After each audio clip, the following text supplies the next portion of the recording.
Bientôt le jour se lèvera, la lumière en ta nuit jaillira.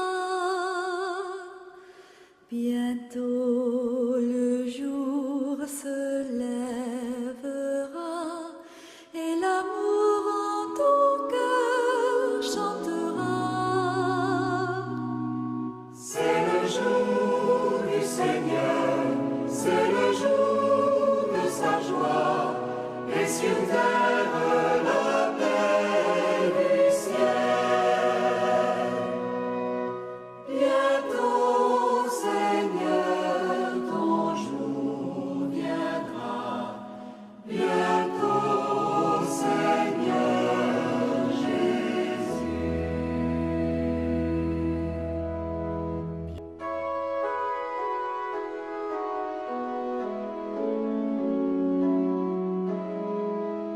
mbokk yi dal leen ak jàmm ci penc mi ñu dëkk taxawal ci ndorteelu ayu bés bu ne ci kàttanu borom bi nanu borom bi boole salaat ñun ñi am lu bokk ci yëfi àdduna dikk ngeen ci émission bile ndax sore li di lëndëm xiin ngelaw riiru bufta dikk ngeen fa yàlla mi yor àtte ji jublu ngeen ca ruuwi ñu jub ña àgg fa mbaax di yem dikk ngeen fa yeesu mi di raamukatu kollëre gu bees barkel ngeen yéen ñi wuyu si ci ndabu borom bi lan moo gën fecc ci kanamu nit ñi walla fecc ci kanamu yàlla kaañukat bi nee na ku jub moo mën a fecc ci kanamu yàlla nit kuy màggal borom bi ci biir xolam te di woy turam ci diggu coonoom kooku dong moo mën a fecc ci kanamu yàlla yàlla di baayu baayo yi yàlla di layekatu jeetuur yi yàlla di muslaayu waay defal yàlla yi yàlla di kuy maye taw bu sell te bare yàlla di kuy yërëm te di dëgëral néew doole ji. Fidèles téléspectateurs, daigne le Saint-Esprit aplatir d'emblée les apparences, les ressentiments et les préjugés. Laissons-nous, à l'entame de cette émission, laissons-nous maintenant conduire par le Saint-Esprit.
Fidèles téléspectateurs, bonjour.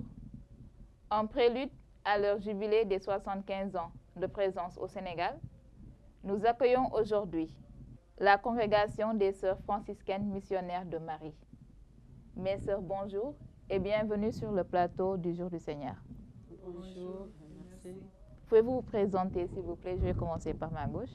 Je m'appelle Clémence Marianne Diouf, franciscaine missionnaire de Marie et présentement en mission à Joal au Fignon. Merci, ma sœur. Je suis sœur Léontine Diassé.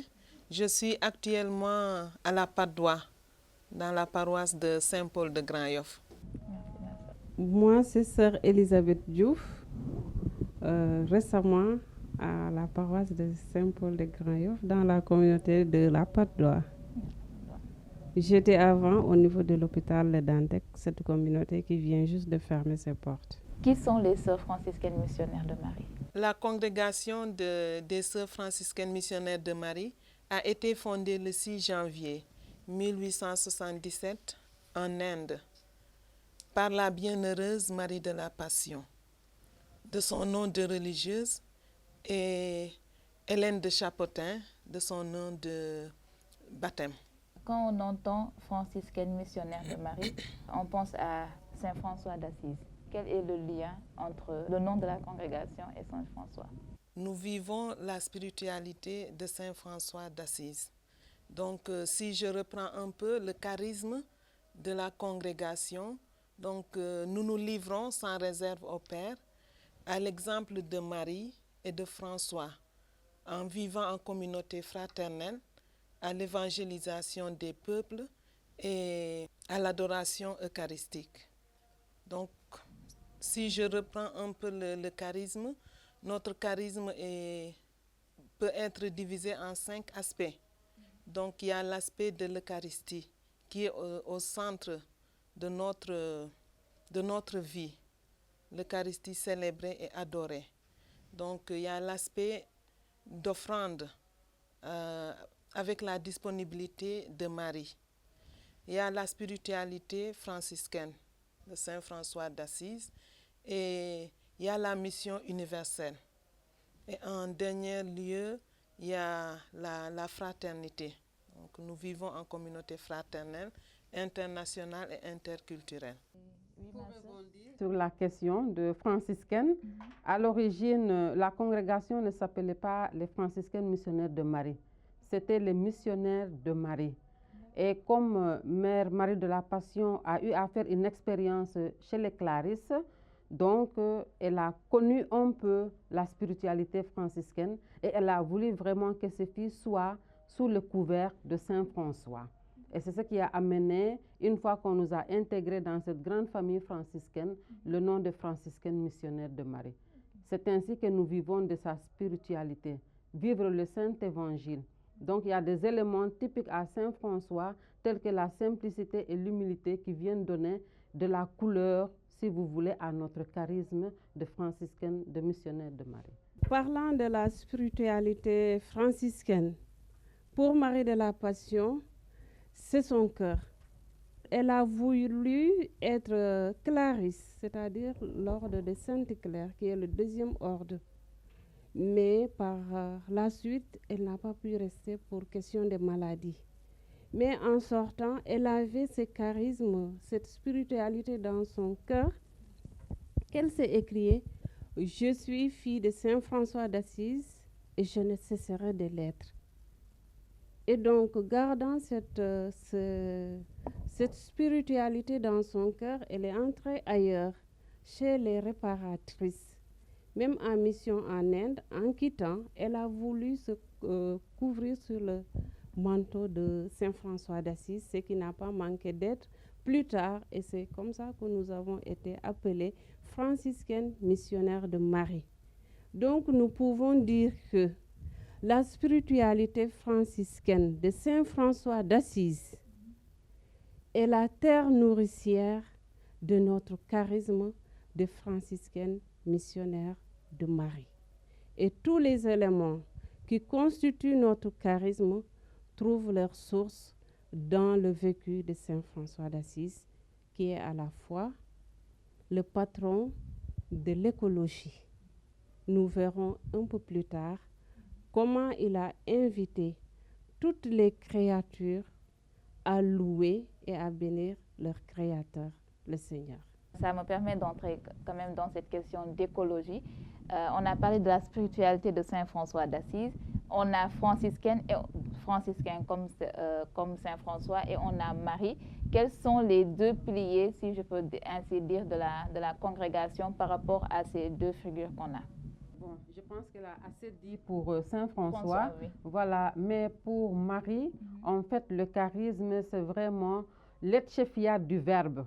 Donc Marie, dans sa disponibilité, a accepté de coopérer à la mission du Rédempteur, en accueillant cela, en disant oui pleinement.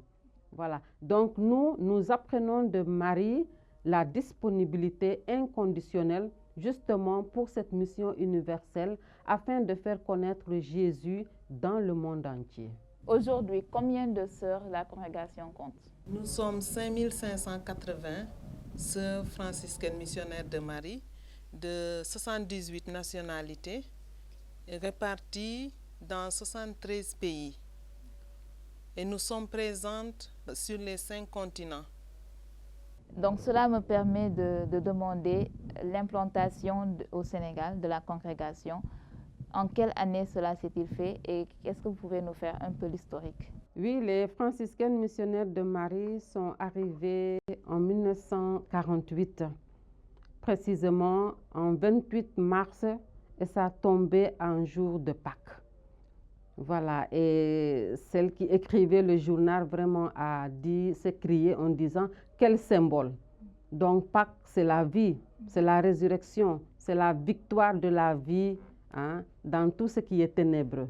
Et c'est pour cela que nous pouvons le considérer vraiment comme un symbole et comme vraiment un événement aussi qui doit nous propulser à aller plus loin. Donc les sœurs sont arrivées, voilà, venant de Marseille et de Maroc par le Medi 2, qui est un paquebot, voilà, sur le Môle 2, ici à Dakar.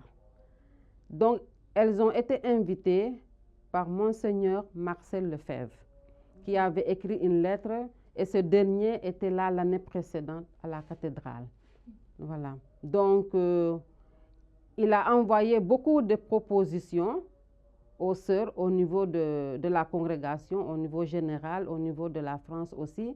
Mais un seul aspect a retenu l'attention des sœurs, c'était le domaine de la santé. Parce que l'hôpital principal qui était, si vous voulez, tenu par les militaires français, par les Français, et même les infirmiers et infirmières étaient des Français, voulaient des religieuses dans leur hôpital. Et d'une façon très particulière, des religieuses aussi qui savent manier tout le matériel qui gravite autour de l'anesthésie. Donc quand les sœurs ont su cela, à Paris même, on a dépêché une équipe pour aller faire un stage à l'hôpital des militaires français, en France même, à Paris. Voilà, pour s'habituer à ce matériel. Ce que nous pouvons noter aussi, que l'arrivée en ce jour de Pâques était très marquant parce qu'elles ont eu la chance d'aller à la messe à la cathédrale où l'évêque, Monseigneur Marcel Lefebvre, célébrait la messe pascale. Donc ça a été vraiment une journée pleine d'émotions, on va dire. Et après la messe aussi, c'était peint par un accueil très chaleureux parce qu'ils sont sortis en procession. Le célébrant, Monseigneur et tout sa suite, les personnalités qui étaient dans cette cathédrale et toute la foule accompagnaient les sœurs au presbytère pour vraiment leur manifester l'accueil en terre sénégalaise. Combien de sœurs à venir s'implanter au Sénégal? Il y a eu plusieurs vagues. La première vague qui est venue le 28 mars, elles étaient 4. Donc 2 sont venus à la messe rapidement, accompagnés par le médecin-chef de l'hôpital principal et les 2 autres par un frère d'une FMM d'ailleurs, d'une franciscaine missionnaire de Marie. Question de prendre les bagages, les malles et tout ça et de les déposer quelque part. Donc au début, elles étaient 4. Mais parmi ces 4, il y a une qui avait encore sa responsabilité dans un petit hôpital que nous avons à Paris. Donc, c'est elle qui va faire un peu la navette jusqu'au moment qu'on va lui dire de rester au Sénégal. Après, il y a eu d'autres vagues de 4. Donc, le groupe devenait quand même un peu important. Voilà. Et pendant 15 jours, bon, ça nous permet aussi de voir la collaboration. Pendant 15 jours, elles seront logées chez les Sœurs de l'Immaculée Conception à Notre-Dame. Parce que leur local n'était pas encore, ou leur maison n'était pas encore prêt. Donc, en restant à l'hôpital principal, elles ont fait beaucoup de va-et-vient. On les avait donné dès le premier jour une petite salle, une pièce, où il y avait que la place pour les 4 lits. Alors, pour nous aussi jeunes, ça nous intéresse de voir comment elles ont vécu dans la simplicité, voilà, avec presque rien. Donc, la pièce était remplie avec les lits la nuit. Et le matin, il fallait surélever les lits et ça faisait de très beaux manteaux pour accrocher peut-être les robes et s'habiller pour aller au service. Donc, à peine arrivées, elles se sont mises au travail. Une journée de visite de la ville et de certaines structures, d'autres structures sanitaires qui étaient aussi là. Parlons toujours de l'implantation. Vous avez déjà parlé de la santé. Quelles sont les activités, les domaines d'activité de la congrégation? Comme institut international, interculturel, nous n'avons pas de spécificité en tant que tel. Partout dans le monde, selon nos insertions, nous répondons aux besoins du milieu. Mais pour le Sénégal, il est arrivé qu'en arrivant, nous sommes insérés dans le domaine de la santé. Mais actuellement, il y a plusieurs autres appels de la mission auxquels nous répondons, parmi lesquels l'enseignement, la promotion féminine, la catéchèse et tant d'autres activités. Mais jusque-là, nous sommes vus comme une congrégation qui œuvre uniquement pour la santé. Mais tel n'est pas le cas. C'est tout juste une petite précision pour dire que nous répondons partout où nous sommes, quel que soit le coin du monde, nous répondons selon les besoins du milieu. Ma sœur, vous avez tantôt dit dans vos propos que vous êtes un institut multiculturel. Que pouvez-vous nous dire par rapport à cette spécificité? La spécificité de l'interculturalité dans notre congrégation, c'est tout juste dire que nous nous accueillons les unes les autres de différentes cultures.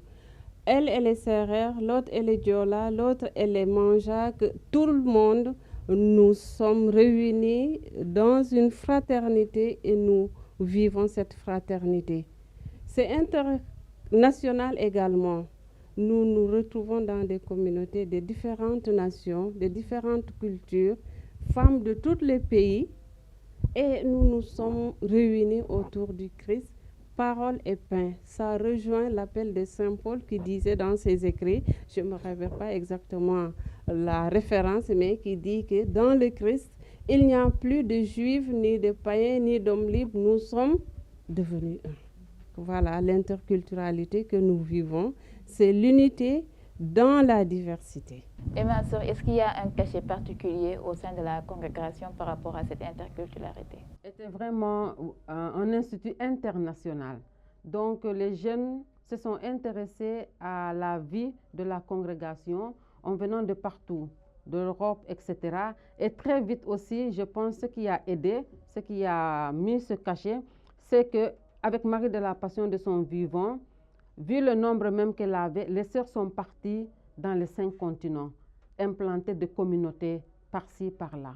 Voilà, de son vivant, elle est décédée en 1904, mais il y avait déjà même des communautés au niveau de l'Afrique. L'Afrique centrale, vers l'Afrique australe et tout ça. Voilà. Donc ce cachet est venu du fait que les jeunes qui se sont intéressés à la congrégation venaient de tous les contrées. Voilà, de la France, de l'Espagne, d'Italie et tout. Et c'est pour cela, au début, on parle plus d'internationalité. Mais aujourd'hui, on parle d'internationalité en ajoutant l'interculturalité. Parce que comme elle l'a dit, dans le pays où nous sommes, il y a plusieurs cultures.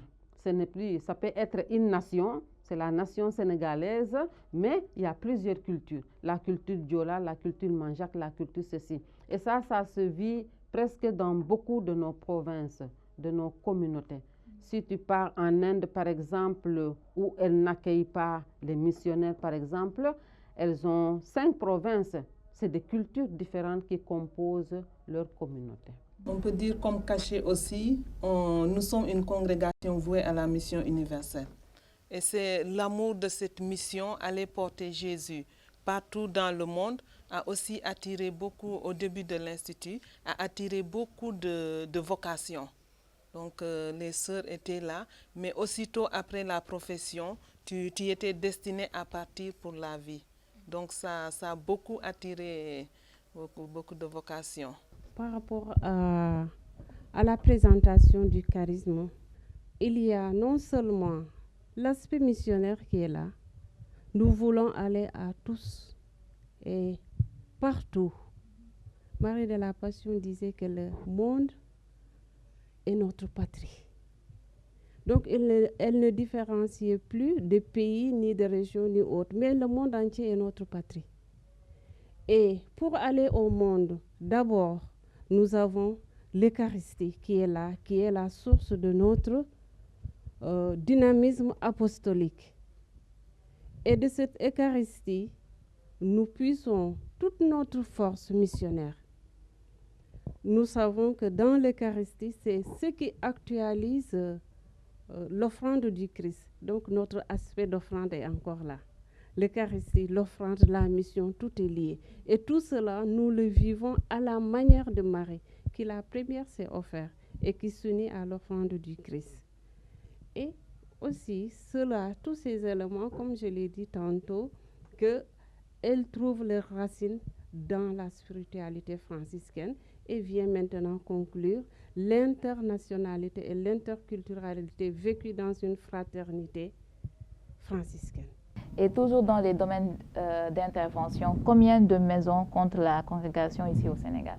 Nous en étions jusqu'au 15 août dernier à 10 communautés de la province Mauritanie-Sénégal, puisque la province, les franciscaines de la province Mauritanie-Sénégal s'étendent sur 2 pays. Nous avons 2 communautés au niveau de la Mauritanie, une à Kaïdi et l'autre, la plus ancienne, à Toufoundé, au long du fleuve.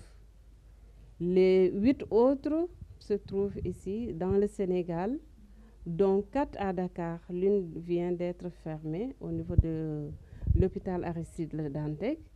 Et les autres se trouvent dans le diocèse de Thiès, une, à Ngoé même.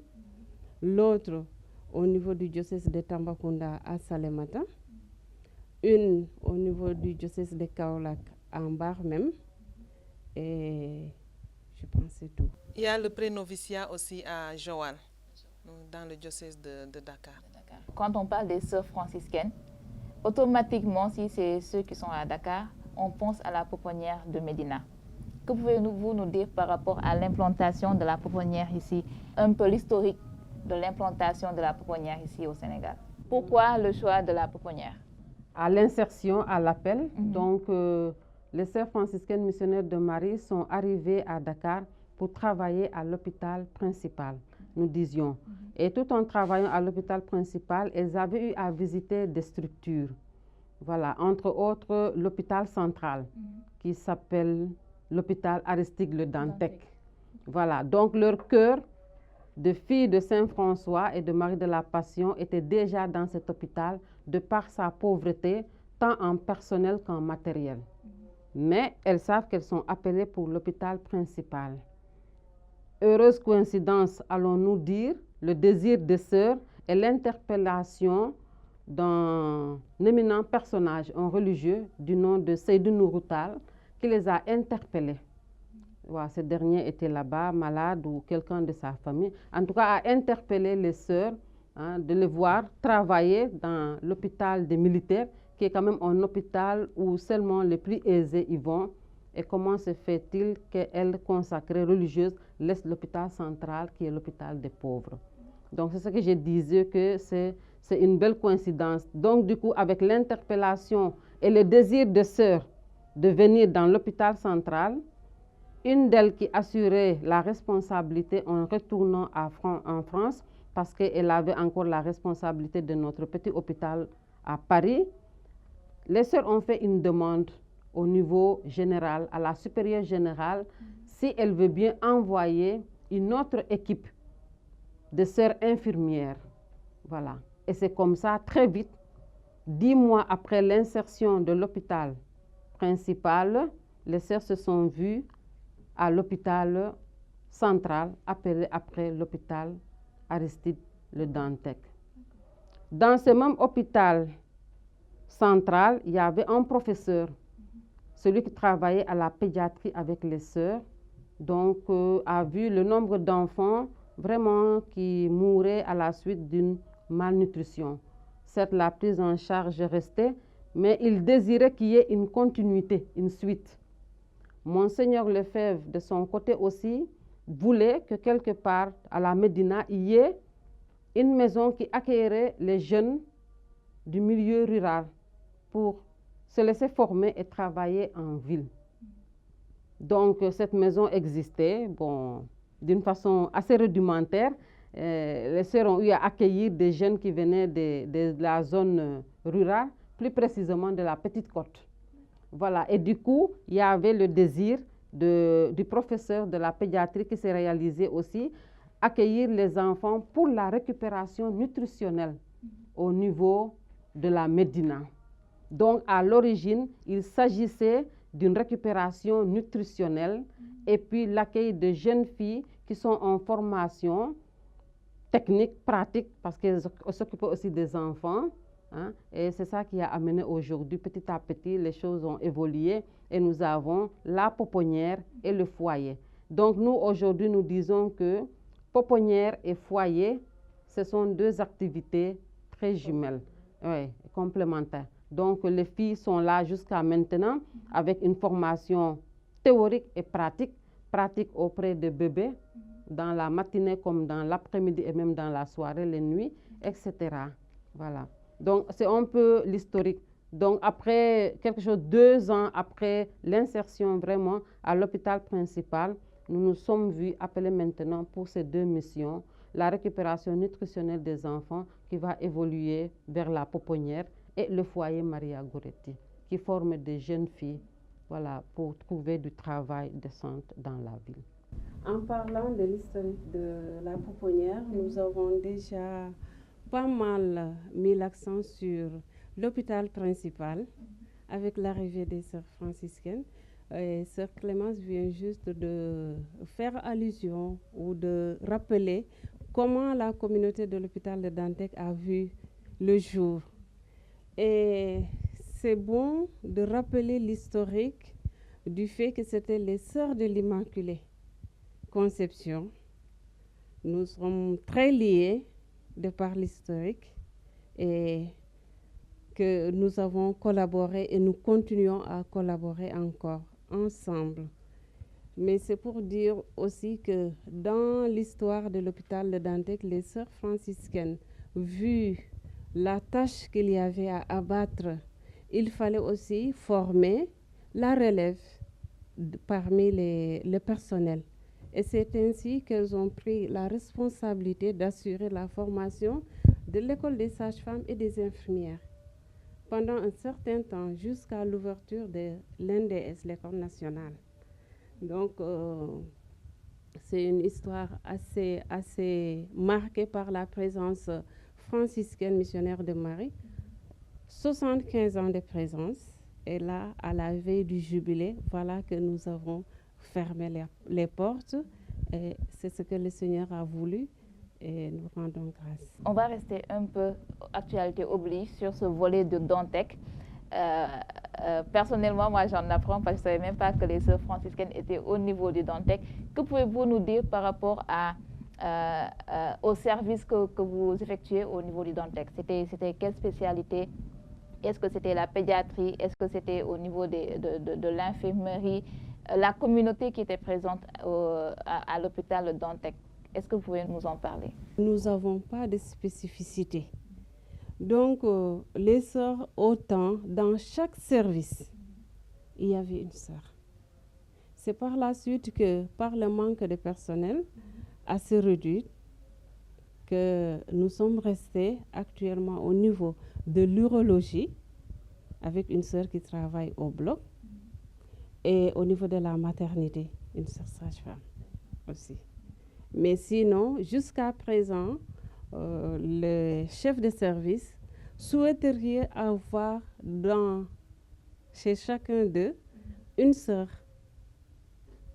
puisque c'est l'hôpital des pauvres et il y a le cachet, en tout cas notre option préférentielle pour les pauvres fait que cet hôpital répondait bien à notre vocation de franciscaine missionnaire de Marie.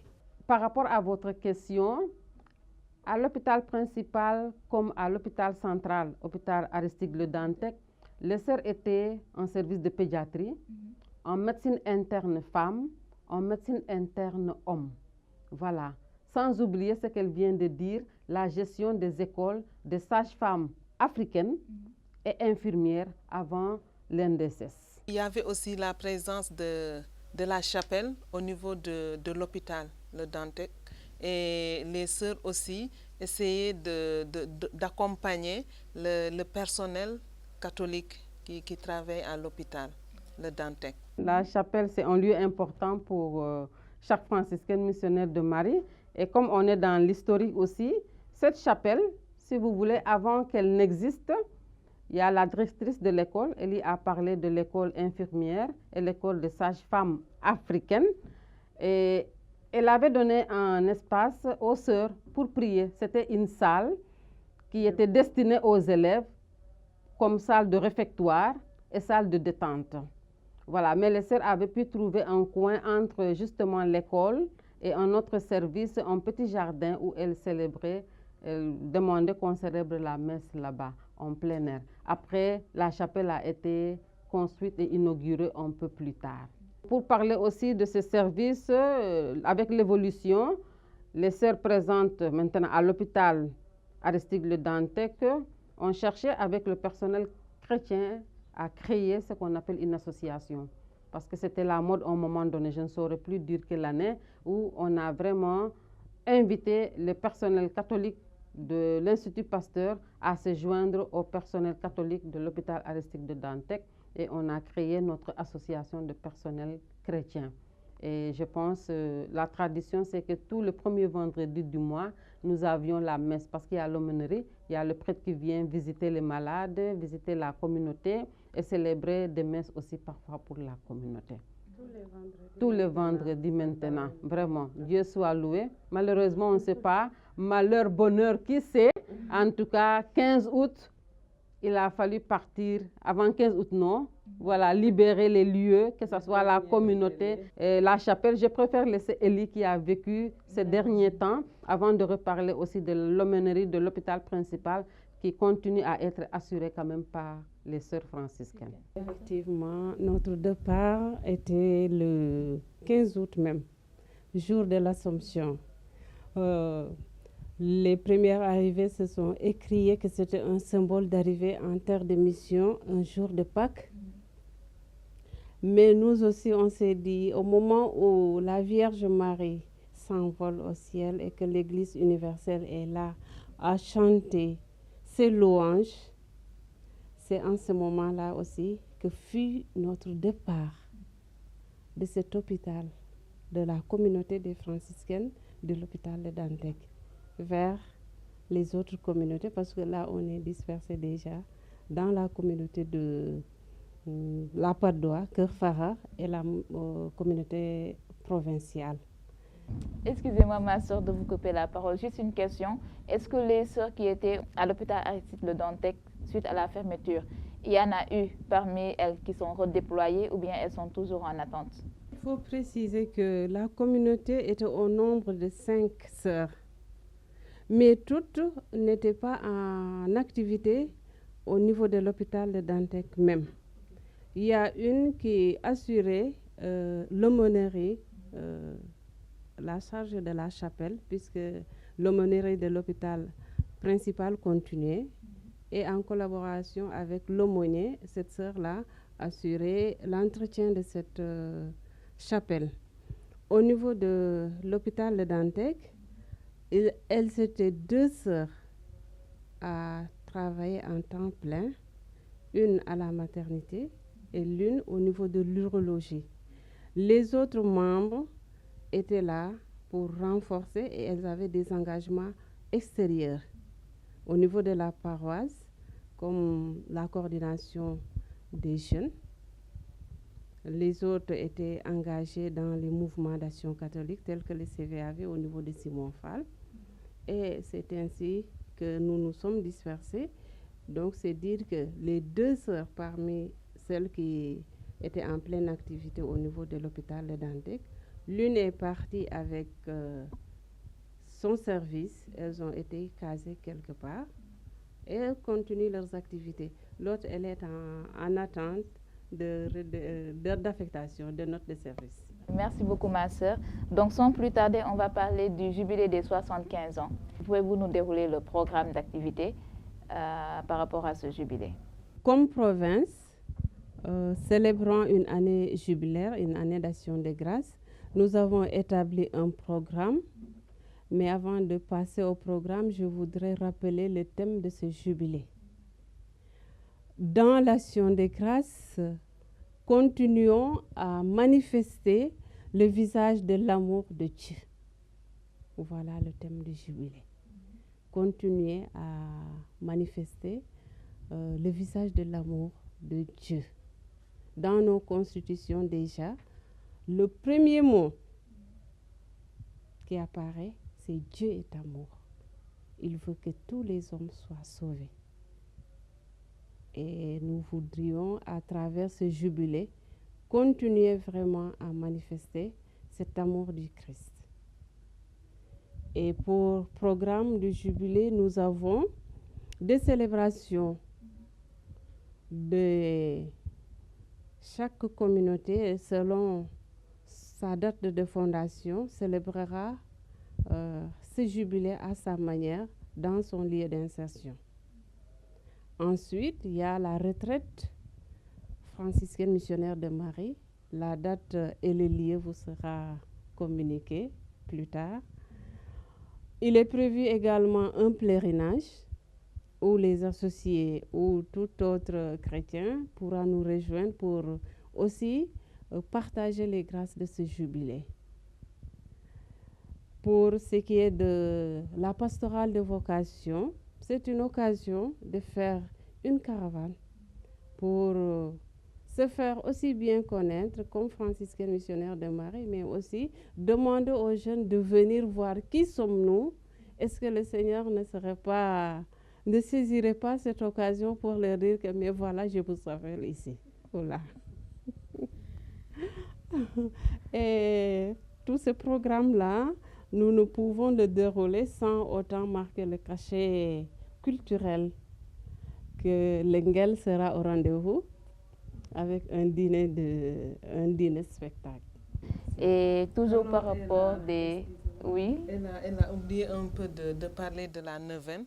Donc nous avons une neuvaine préparatoire à ce jubilé que nous avons commencé depuis le 25. Voilà, et que nous allons clôturer le 2 septembre. Nous avons parlé du programme d'activité qui va s'étendre sur toute l'année 2022-2023. D'accord. Maintenant, parlons de la messe du jubilé en tant que tel, le 3 septembre. Merci. La messe, c'est le lancement de l'année jubilaire. En tant que franciscaine, dans toute leur simplicité, nous avons fait ce qu'on appelle une pierre deux coups. Voilà, célébrer le lancement de l'année jubilaire et l'engagement définitif d'une de nos sœurs, sœur Françoise Martine Sarr, voilà, qui va faire ce vœu perpétuel. Donc cette messe aura lieu le 3, c'est un samedi, à Saint-Joseph de Médina à 10h, présidé par Monseigneur Benjamin Ndiaye. Voilà, donc nous profitons pour dire que tout le monde est invité. Voilà, de près, si c'est possible, par la prière. En tout cas, tout le monde est invité à cet événement. Nous serons très, très, très ravis de voir une foule immense avec nous pour rendre grâce à Dieu pour tout ce que nous avons reçu sur cette terre sénégalaise. En plus, il y aura des jubilaires. Voilà, donc nous avons un jubilé de platini, comme on dit, de 75 ans, que tout le monde doit, beaucoup de gens connaissent, en la personne de Sœur Suzanne, qui va fêter ses 75 ans de vie religieuse, 60 ans aussi de vie religieuse pour Sœur Arminda, une Mexicaine, et Sœur Agnès Sommet, une Burkinabé. Eh bien, la jeunesse, 25 ans de vie religieuse, nous aurons Célestine Bendia, Thérèse Jolene, Thérèse John et Geneviève John, qui vont fêter leurs 25 ans. Donc, les motifs d'action de grâce sont multiples, donc venez nombreux. Nous allons magnifier le nom du Seigneur pour tout cela. Le message est bien perçu.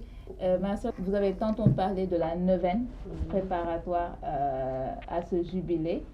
Est-ce que vous pouvez nous la partager en guise de clôture? Dieu notre Père, il y a 75 ans, tu as appelé les sœurs franciscaines missionnaires de Marie à porter le message de la bonne nouvelle en terre sénégalaise. Toutes disponibles, elles ont joint leur offrande à celui du Rédempteur pour que la parole Verbe divin prenne racine dans le cœur de tes enfants. À leur suite, accorde-nous, Seigneur, le même zèle pour une mission féconde dans nos milieux de vie et d'apostolat. Que l'Esprit nous dispose à accueillir tes grâces pour entrer pleinement dans cette année jubilaire, dans l'action de grâce à Dieu pour ses bienfaits dans nos vies. Amen. Amen. Bienheureuse Marie de la Passion, Priez pour nous. Saint François d'Assise, priez pour nous. Merci beaucoup, ma sœur. Un dernier mot, une invitation. L'invitation, bon, comme vient de dire la sœur Clémence, donc tout le monde est invité à venir rendre grâce à Dieu avec nous le samedi 3 septembre. Et à cette occasion, et pour toute l'année jubilaire, il y a des t-shirts et des Lacoste qui sont en vente dans certaines paroisses ou bien à la maison mère à Mermoz ou à la Pouponnière. Donc les Lacoste sont au prix de 5 000, les t-shirts au prix de 2 000. Voilà, il y a deux couleurs, gris et blanc. C'est la couleur des franciscaines, oui, de la congrégation. Voilà. Et il est prévu aussi un tissu, voilà, qui n'est pas encore sorti, mais qui va sortir pour bientôt. Fidèles téléspectateurs, c'était votre émission Le Jour du Seigneur, avec comme invité la congrégation des Sœurs franciscaines missionnaires de Marie. Le message est lancé, l'invitation a été faite. Rendez-vous est pris le 3 septembre 2022 à 10h à la paroisse Saint-Joseph de Médina pour le jubilé des 75 ans de présence de la congrégation ici au Sénégal. Merci beaucoup mes sœurs et bonne année jubilaire. Merci, merci.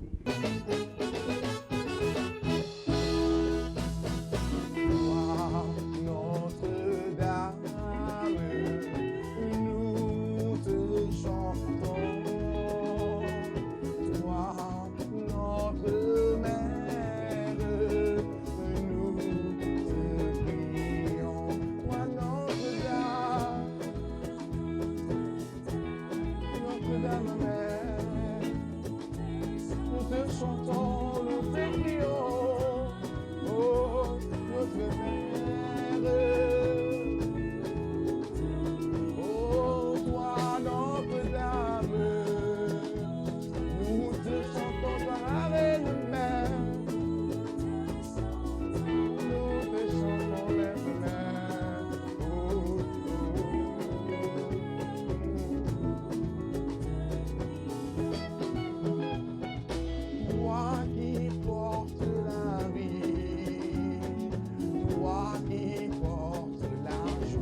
Peuple, louez Marie, et la mère au cœur aimant.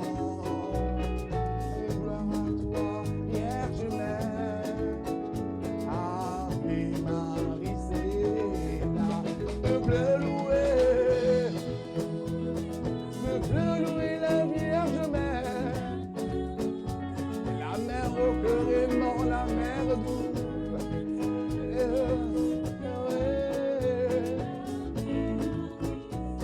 Oh, peuple loué Marie, Marie, Marie, la Vierge Mère. La mère au cœur aimant, gloire à toi, gloire à toi, gloire à toi. Oh, Ave Maria, Ave Maria. Oh, fille de Dieu, le Seigneur t'a comblé de grâce et de bonté. Ave Maria. Ave Maria, Ave Maria, oh fille de Dieu.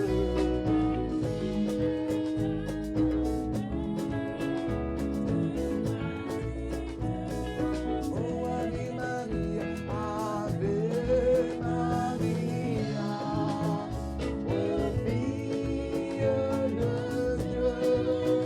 Dieu, le Seigneur t'a comblé de grâce et de bonté.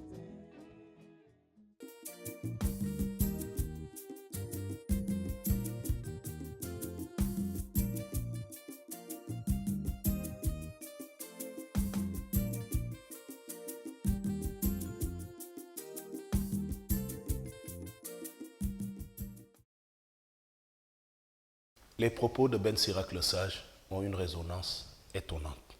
Ils orientent vers le mystère du Christ serviteur et de son Église servante. Voici le principe. Jésus-Christ, de condition divine, s'est anéanti lui-même. Il a pris la condition d'esclave. Il s'humilia plus encore, obéissant jusqu'à la mort, et la mort sur une croix. Et le principe reste la source profonde de l'agir. Le Siracide reste aussi un de ces illustres sages de l'histoire biblique qui acquiert au fil des années une expérience robuste et incontestable de la vie. L'ayant longtemps et minutieusement observé sous les lunettes de sa foi au Dieu vivant, Ben Sirac compile des proverbes et des maximes pour celui qui veut atteindre l'idéal du sage et trouver bien évidemment grâce devant le Seigneur. Ben Sirac aime Dieu, il aime le monde, il aime aussi l'homme, son mystère, ses aspirations, même les plus profondes. Ben Sirac est un homme croyant et averti. Il se manifeste sous les traits d'un père dans la foi et un maître dans l'art de vivre. Son exhortation à l'humilité, plus qu'une miction de conseils, est un code de sainteté qui plonge à corps perdu dans la vérité de Dieu, du monde et des hommes. Dieu cherche à marcher aux côtés de l'homme, mais l'homme cherche à marcher au-dessus de ses semblables, voire au-dessus de Dieu. Ben Sirac intervient pour montrer la voie du salut.